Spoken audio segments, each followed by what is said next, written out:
Si pensaban que lo habían visto todo, están completamente equivocados. Tremenda bomba informativa os traigo este domingo que os va a dejar a todos impactados. Putin llora por Jamenei mientras bombardea Ucrania. El doble discurso del Kremlin al descubierto. El Kremlin invoca la moral humana y el derecho internacional para condenar la muerte del líder supremo iraní, pero lo hace mientras continúa una invasión ilegal que ha devastado ciudades, desplazado millones de personas y quebrado el orden de seguridad europeo. La reacción de Vladimir Putin no es solo una declaración diplomática, es el reflejo de una alianza estratégica desesperada que Moscú necesita para sostener su guerra contra Ucrania. Putin calificó como una cínica violación de todas las normas de la moral humana y del derecho internacional el asesinato del ayatolá Ali Jamenei en un ataque conjunto de Estados Unidos e Israel en Teherán. En el comunicado oficial, el presidente ruso y dictador expresó condolencias al gobierno iraní y ensalzó a Jamenei como arquitecto de una asociación estratégica integral entre Moscú y la República Islámica. Sin embargo, la contundencia moral del mensaje contrasta con la realidad de los hechos. Rusia lanzó en el 2022 una invasión a gran escala contra Ucrania, violando la integridad territorial de un Estado soberano reconocido internacionalmente.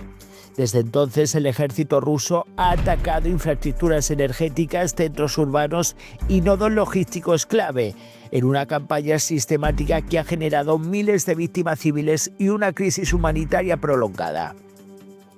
La condena del Kremlin adquiere una dimensión aún más estratégica si se observa el papel que Irán ha desempeñado en la guerra. La cooperación entre Moscú y Teherán incluyó el suministro de drones de ataque y asistencia técnica que reforzaron la capacidad rusa de hostigar la retaguardia ucraniana. Para Putin, la alianza con el régimen iraní no era simbólica, era funcional. Por eso la muerte de Jamenei abre un escenario incómodo para Moscú. Si Irán entra en una fase de reconfiguración política, luchas internas o transición incierta, la continuidad de esa cooperación militar podría verse comprometida. Y en una guerra de desgaste como la que se libra en Ucrania, cualquier alteración en la cadena de suministro tiene consecuencias operativas directas. Además, la reacción de Putin puede interpretarse como un movimiento preventivo, posicionarse ante cualquier nuevo liderazgo iraní para garantizar que los acuerdos militares se mantengan. No es únicamente solidaridad ideológica, es cálculo geopolítico. Al mismo tiempo, resulta imposible ignorar el historial del propio régimen iraní. Desde la revolución de 1979, la República Islámica ha mantenido un sistema político autoritario con severas restricciones a libertades civiles, especialmente para las mujeres, y una política exterior intervencionista que ha contribuido a la inestabilidad regional. La condena de su líder como víctima de una violación moral convive con décadas de represión interna y proyección de influencia armada en distintos escenarios de Oriente Medio.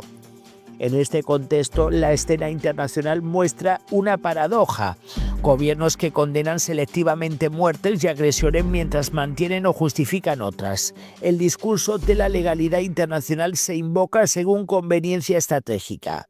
En conclusión, la declaración de Putin de este domingo no es un simple gesto de duelo diplomático. Es el síntoma de una dependencia estructural y una desesperanza.